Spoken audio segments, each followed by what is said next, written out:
Latest updates ఎప్పటికప్పుడు పొందడానికి Big TV WhatsApp channel follow అవ్వండి. లింక్ డిస్క్రిప్షన్ లో ఉంది. అందరికీ నమస్కారం అండి.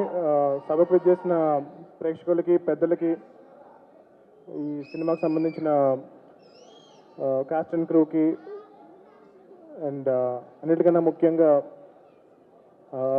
మా బాస్, మన తెలుగు ఫిల్మ్ ఇండస్ట్రీకి గాడ్ ఫాదర్ అండ్ మనందరి హనుమంతుడు, Padma Bhushan, Guinness book world record holder and megastar Chiranjeevi గారు, నమస్కారం సార్. సత్యదేవ్ గారు నాకు కాల్ చేసి ఇలాగా ప్రీ రిలీజ్ ఈవెంట్ ఉంది, జీబ్రా మూవీకి రావాలి అంటే కనుక ఇప్పుడు మరి బాలకృష్ణ గారి అబ్బాయి సినిమా మోక్షజ్ఞ పనులు ఉన్నాయి, జై హనుమాన్ పనులు ఉన్నాయి, ఇంకొక సినిమా పనులు ఉన్నాయి, ఇన్ని పనులు ఉన్నాయి, ఎలా వెళ్ళాలి అని చెప్పి ఆలోచిస్తే సత్య ఇంకెవరైనా వస్తున్నారా అంటే కనుక చిరంజీవి గారు వస్తున్నారండి అన్నారు. అంటే చిరంజీవి గారు వస్తా ఉంటే నీకేంట్రా బలుపు వెళ్ళని చెప్పి, నాకన్నా ఆయనకన్నా ఎక్కువ పనులు ఉంటాయి నీకు అసలు. అంటే మా హనుమాన్ సినిమాకి మేము అప్పుడు చాలా కష్టపడి మూవీ చేసి ప్రీ రిలీజ్ ఈవెంట్కి సార్ని ఇన్వైట్ చేసినప్పుడు మా సినిమాని హనుమంతుడు గారు ద్రోణగిరి పర్వతాన్ని ఎలా అయితే ఎత్తుతారో అలా ఎత్తి ఆ సినిమాని ఎక్కడో తీసుకెళ్ళి పెట్టారు. సో అది అప్పటి నుంచి నేను మీకు థ్యాంక్స్ చెప్పుకునే అవకాశం దొరకలేదు sir. Thank you so much. And అలాగే ఈరోజు జీబ్రా ఈవెంట్కి వచ్చి ఈ సినిమాని ఎంకరేజ్ చేస్తున్నారు చిరంజీవి గారు. అలా ఏ సినిమా అయినా సరే ఆ సినిమాలో ఒక టాలెంటెడ్ టీమ్ చాలా కష్టపడి వర్క్ చేశారంటే కనుక ఆ సినిమాని ఆయన ఎంత బిజీగా ఉన్నా సరే వచ్చి ఇలా ఎంకరేజ్ చేస్తున్నారు. It's one and only Chiranjeevi గారు. And I really want that wish this entire team all the best, and particularly Satyadev గారి గురించి ఈ సినిమా చాలా పెద్ద హిట్ అవ్వాలని కోరుకుంటున్నాను. నాకు ఇండస్ట్రీ వచ్చిన బిగినింగ్ నుంచి తెలుసు ఎంత కష్టపడుతున్నారో, ఎన్ని మూవీస్లో ఎంత 100% ఇస్తూ ఎంత హార్డ్ వర్క్ చేస్తున్నారు. అండ్ ఇంతకుముందు డైరెక్టర్ గారు స్పీచ్ ఇస్తూ జనరల్గా చాలామంది ఒప్పుకోమండి, అంటే లైక్ మన సినిమా సరిగ్గా ఆడపోయినా సరే అది ఒప్పుకోవడం చాలా గొప్ప విషయం. సో నేను ఒక మూవీ చేశాను, దాంతో -1కి వచ్చాను, మళ్ళీ +1కి రావడం నుంచి నేను చాలా కష్టపడి చేశాను అని అనడం అనేది చాలా గొప్ప విషయం. అది ఆయన యాక్సెప్ట్ చేస్తూ ఆన్ ద స్టేజ్, అండ్ నేను I given my 100% to do great film అని అన్నారు. సో ఆయన కోసం ఈ సినిమా చాలా పెద్దగా హిట్ అవ్వాలని చెప్పి నేను కోరుకుంటున్నాను. And producers first time movie produce చేస్తున్నారు, అండ్ మా నైబర్స్ కూడా, అండ్ వాళ్ళ కోసం ఈ సినిమా చాలా పెద్ద హిట్ అవ్వాలని కోరుకుంటున్నాను. The entire team, the film has a great ensemble of cost, Sunil గారు, సత్యరాజ్ గారు, and Satya, and lot of talented people. So వీళ్ళందరూ కలిసి ఈ సినిమాని అద్భుతంగా తీర్చిదిద్దారు. ఈ సినిమాని మీరు కూడా ఎంకరేజ్ చేసి November 22nd ఈ సినిమాని థియేటర్స్లో చూసి మీరందరూ ఎంకరేజ్ చేస్తారని చెప్పి నేను కోరుకుంటున్నాను. Thank you so much. జై చిరంజీవ, జై హనుమాన్, జై హింద్. ఇందా నుంచి నోట కూడా కొట్టుకుంటుంది, ఈ దడ అలాగే ఉంది.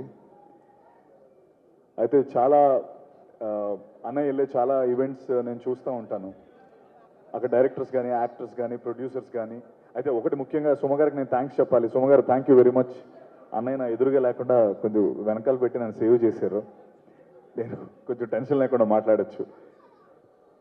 అయితే చాలా చాలా ప్రీ రిలీజ్ ఈవెంట్స్లో డైరెక్టర్స్ కానీ, యాక్టర్స్ కానీ మాట్లాడేటప్పుడు ఏం మాట్లాడాలో తెలియట్లేదు అని అనేవారు. అదేంటి అన్నయ్య ఈవెంట్కి వస్తే ఏం మాట్లాడాలో తెలియకపోవడం ఏంటి, ప్రాక్టీస్ చేస్తే మాట్లాడేవచ్చు కదా అనుకున్నాను. లాస్ట్ 4 రోజుల నుంచి నేను ప్రాక్టీస్ చేసింది IPS IAS అయ్యి ఉంటే నిజంగా ఈ పాటి కలెక్టర్ కమిషనర్ అయ్యేవాడిని. అయినా ఇప్పటికీ నాకు వచ్చిన ఫస్ట్ మాట ఏం మాట్లాడాలో తెలియట్లేదు.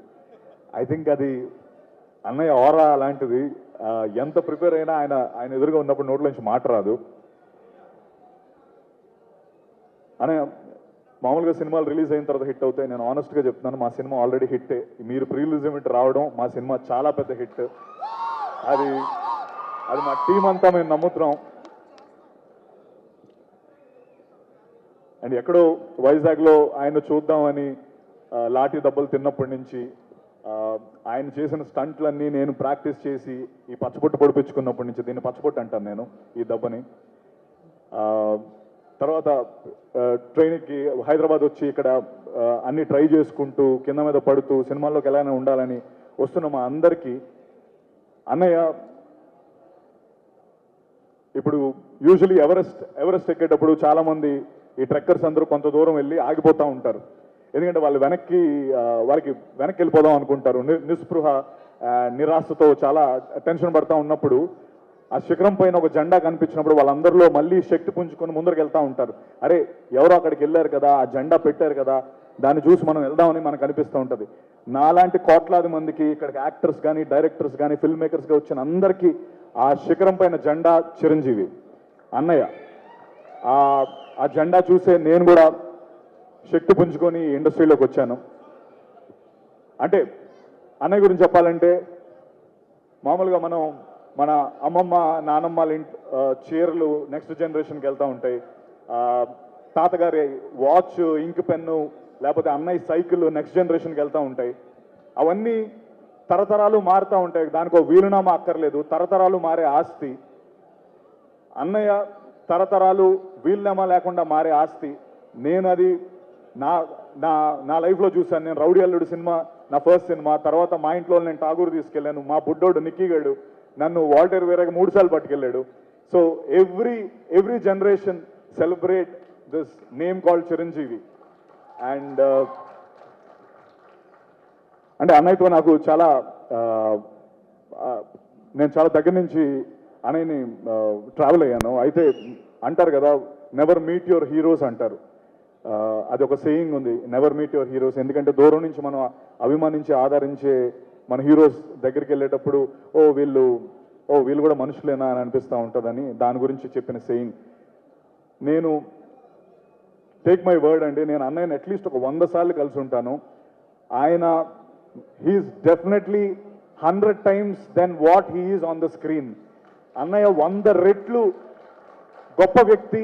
అండ్ దానికి ఆయన దగ్గర నుంచి చూసే చాలామంది చెప్పే మాట ఇది. అంటే భయ్య ఒక్క నిమిషం, ఇక్కడ ఏదో జరుగుతుంది, నేను అసలే టెన్షన్లో ఉన్నాను, మళ్ళీ మీరు. థ్యాంక్ యూ అన్నయ్య, thank you for setting the Indian film standards so high. నేను అంటే మీ డాన్సులు చూశాను, మీరు డూప్స్ లేకుండా స్టంట్స్ ఇవన్నీ చూసి సినిమాల్లోకి వద్దాం. నాకు మిమ్మల్ని చూసిన తర్వాత నిజంగా నాకు చాలా భయం వేసింది. ఎందుకంటే బాలచంద్ర గారు అన్నట్టు he's a combination of Rajinikanth and Kamal Haasan అని ఒక లైన్ ఉంటుంది. అది ఎందుకంటే నువ్వు ఇక్కడికి వస్తే మీడియోక్రిటీతో రాకు, హార్డ్ వర్క్ అండ్ సిన్సియారిటీ అనే 2 ఎలిమెంట్స్ని గుండె నిండా నింపుకొని రా. ఊరికేదో వచ్చేస్తాను మీడియోక్రిటీగా ఇక్కడికి వస్తానని వచ్చేవాళ్ళు రావద్దు అని చెప్పి ఇండియన్ ఫిల్మ్ స్టాండర్డ్స్నే ఒక పెద్ద పొజిషన్లో పెట్టిన వ్యక్తి చిరంజీవి గారు. అది ఎవ్రీ ఇండస్ట్రీ, ఇప్పుడు ధనంజయ్ మాట్లాడి ఉండొచ్చు, లేకపోతే బాలా వాళ్ళు మాట్లాడి ఉండొచ్చు, వాళ్ళందరికీ ఒక కామన్ రెస్పెక్ట్ అన్నయ్య అంటే, because he set the bar so high. And thank you very much for that అన్నయ్య. అండ్ జీబ్రా విషయానికి వస్తే, జీబ్రా ఫిల్మ్ నాకు ఏ టైంలో వచ్చిందంటే, నాకు అందరూ ఇండస్ట్రీకి అందరూ ఇండస్ట్రీలోకి వచ్చి ఇక్కడే సెటిల్ అయిపోదామని వస్తారు. అండ్ ఇక్కడే ఎలాగో ఒకలాగా కింద మీద పడి ఇక్కడే సెటిల్ అవుదామని వస్తారు. అయితే ఆ ప్రాసెస్లో నేను కూడా చాలా రోల్స్ చేశాను. అంటే ఎలాగైనా లైమ్ లైట్లోకి రావాలి, చిన్న రోల్స్ చేసుకుంటూ ముందరకు వచ్చాను. అలాగే నేను హీరో రోల్స్ కూడా చేశాను. బట్ ఆ సినిమాలన్నీ ఏవి ఆడలేదు, సెట్ బ్యాక్స్ అయ్యి.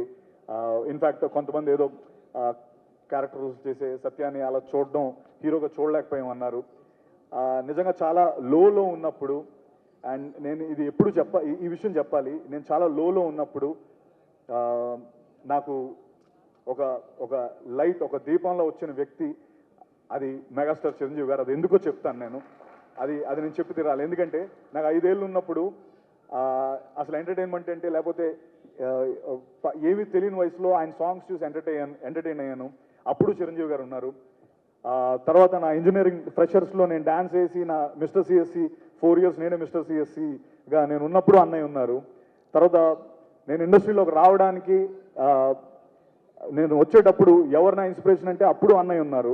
మా బుడ్డోడు పుట్టినప్పుడు కోవిడ్లో పుట్టాడు, వాడికి ఫస్ట్ గిఫ్ట్ అన్నయ్య ఇచ్చారు, అప్పుడు కూడా అన్నయ్య ఉన్నారు.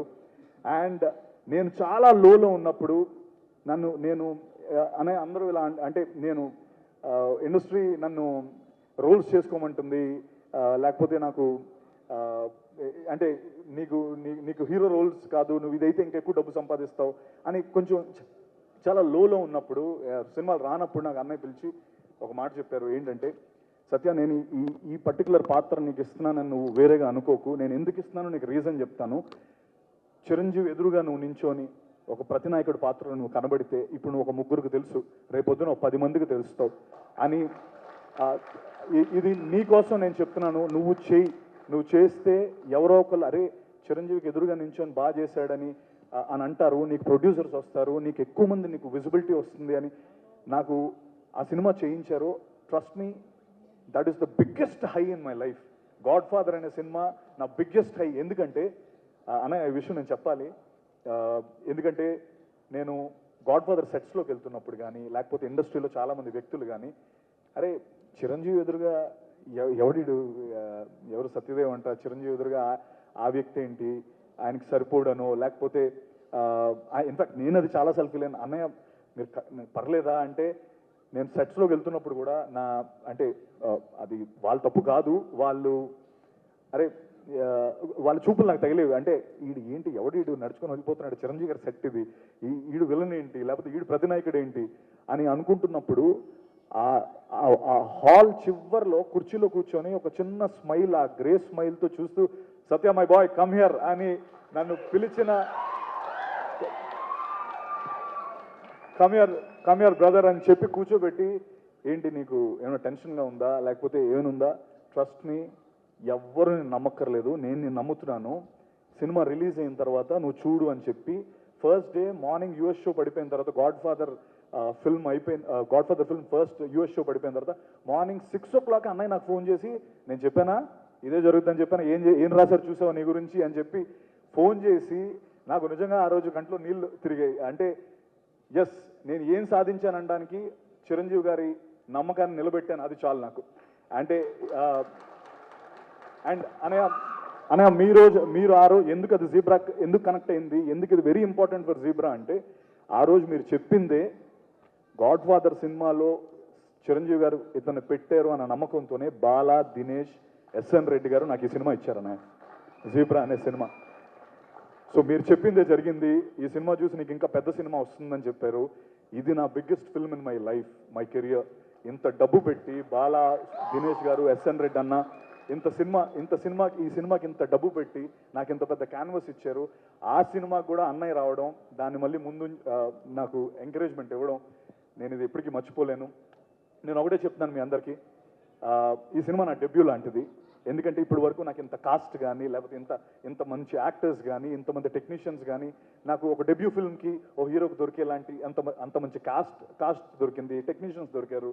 అండ్ నేను ఒకటి ప్రామిస్ చేయగలుగుతాను, ఇప్పుడు వరకు చేశాను, సెట్ బ్యాక్స్ చూశాను, అండ్ అన్నయ్య ప్రోత్సాహంతో ఈ సినిమా, నేను నిజంగా చెప్తున్నాను, this zebra is dedicated to అన్నయ్య, బికాస్ అన్నయ్య వల్లే నాకు ఈ సినిమా వచ్చింది, అన్నయ్య గారు చెప్పిన మాట వల్లే నాకు ఈ సినిమా వచ్చింది. And thank you. అండ్ నేను చెప్తున్నాను, ఇక్కడ నుంచి నెక్స్ట్ ఫుల్ బాటిల్ అనే సినిమా రాబోతుంది. అందులో నేను ఒక తాగుబోతు క్యారెక్టర్, ఒక ఆటో డ్రైవర్ క్యారెక్టర్ చేశాను. అది కూడా సూపర్ ఎంటర్టైనర్, అది క్రేజీ ఎంటర్టైన్. ఇక్కడ నుంచి ఐ ప్రామిస్ యూ ఒక కొత్త సత్యదేవన్ మీరు చూస్తారు. నేను I will make sure I will give you the best films. And love you all for always encouraging me. And just Bala, Dinesh, thank you. ఎంతో దీంతో మీరు మా తెలుగు ల్యాండ్లోకి వచ్చి ఈ సినిమా చేద్దాం అనుకుంటున్నారు. Thank you. రెడ్ అన్న, థ్యాంక్ యూ వెరీ మచ్. మీ సపోర్ట్ నేను ఎప్పటికీ మర్చిపోలేను. The backbone of the film. అలాగే Dhana, my brother, we became so, అంటే ధనా కెరియర్, నా కెరియర్ ఆల్మోస్ట్ ఒకలాగే ఉంటుంది. అండ్ మీ ఇద్దరం దాని గురించి ఎప్పుడు మాట్లాడుకుంటాం. ఇన్ఫ్యాక్ట్ నాకు ఎప్పుడైనా ఇంకా నేను అంటే నా మీదకి ఏదైనా నేను వచ్చిందంటే ఫస్ట్ ధనా కొంచెం, ధనా నాకు ఇలా ప్రాబ్లం ఉందని చెప్పి అంత క్లోజ్ అయ్యాం. Thank you Dhana. And Eshwar Karthik, definitely buddy. జనరల్గా నా లెవెల్ వరకు వచ్చేటప్పటికి స్క్రిప్ట్స్ అన్ని ఫిల్టర్ అయిపోతాయి, బట్ నాకు ఫస్ట్ ఈ కథ తెచ్చినందుకు నేను నీకు రుణపడి ఉంటాను Eshwar. Thank you so much. And one last time, sorry Prashanth, thank you Prashanth, busy స్కెడ్యూల్లో వచ్చావు, thank you very much. Ravi garu, thank you so much sir, ఈ సినిమాని సపోర్ట్ చేస్తున్నందుకు thank you very much. Amrutha, Jennifer, thank you very much. And megastar, నేను అంటే నేను ఇంకా చాలా మాట్లాడదాం అనుకున్నాను గురు, నాకు నిజంగా ఇప్పటికీ ఆ టెన్షన్ ఇంకా ఆడుతానే ఉంది. అంటే ఇక్కడ వచ్చిన చాలా మంది నాకు ఫోన్లు చేసి నేను ఈ ఈవెంట్కి రావాలని చాలా మంది అడిగారు, బట్ నేను ఓన్లీ కొంతమందికి అకామిడేట్ చేయగలను. వాళ్ళందరూ ఒక్కసారి ఆనండి తెలుస్తుంది అందరికి. అది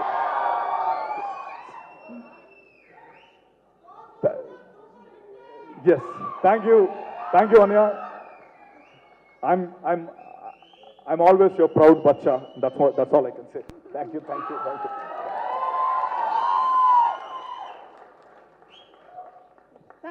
Thank you so much, Satidev garu. I'm wishing you. For more videos like this, subscribe Big TV channel.